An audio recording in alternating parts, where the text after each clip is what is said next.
Ndabiseko kubanga yenze member wa parliament wa Kawempe North constituency. Abawaaba ensala yavaayo saagikiriza naye njiwakanya kyokka mu kitiibwa.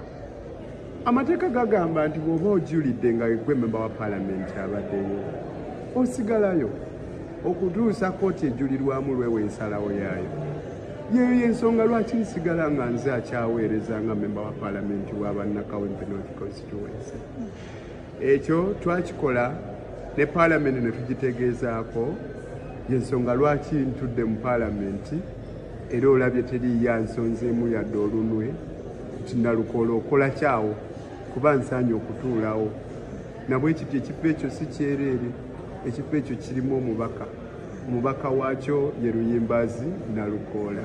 Okutuusa Court of Appeal lw'erigamba nti ensala y'omulamuzi namanya ntuufu Nalukoola vaayo, oba lw'erigamba nti Nalukoola gwe mutuufu, tukyalinda ekyo.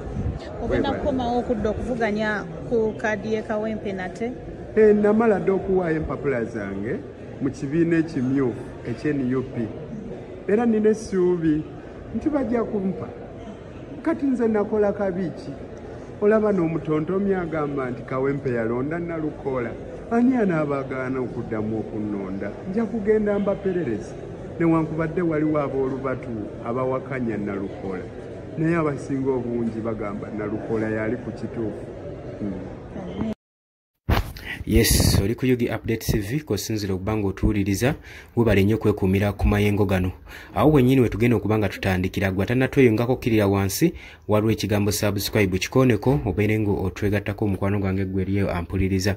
Abali mu diaspora emitala w'amayanja, abali mu Qatar, Oman, Dubai, Saudi Arabia namwe abali mu US, UK mbatumiddeko nnyo mwebale kwekuumira ku mayengo gano aga Yugi Update TV. Mukola kyamaanyi nnyo naddala mbina ebiseera ebya akalulu ka 2026 nga kengedde.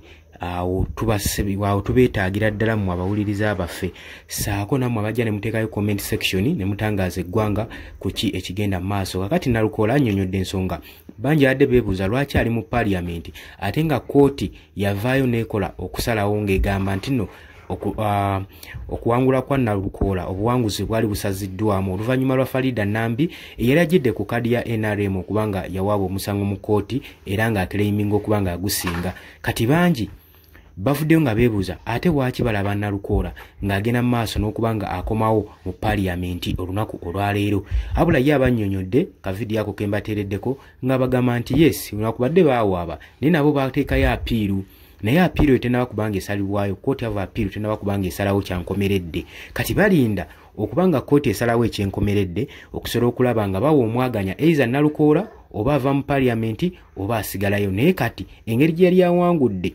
nga ye mubaka wa North Kawempe North mu parliament ngera yagikiikirira era akyasigaddeyo nga ye okutuusa Court of Appeal wejja n'esalawo ekyenkomeredde gwe mukwano gwange ali yampuliriza. So gwe badde abuuza lwaki alabiseeko mu parliament ze zimu ku nsonga ezo lwaki Nalukoola abanga akomawo mu parliament kubanga akyakiikirira Kawempe North era teriyo mubaka mulala okujjako ye kennyini. Mumwewuliriddeko sagala kubanga mwogerera bingi nnyo mikwano gyange abaliyo naye nga oli ku Yugi Update TV nyongera okujjukiza kubadde osinza obbanga otuwuliriza era gwe naawe atannatweyongako nja kusaba kirira wansi waliwo ekigambo subscribe kikooneko obeere nga otwegattako. Mbagaliza olunaku olulungi, mweraba.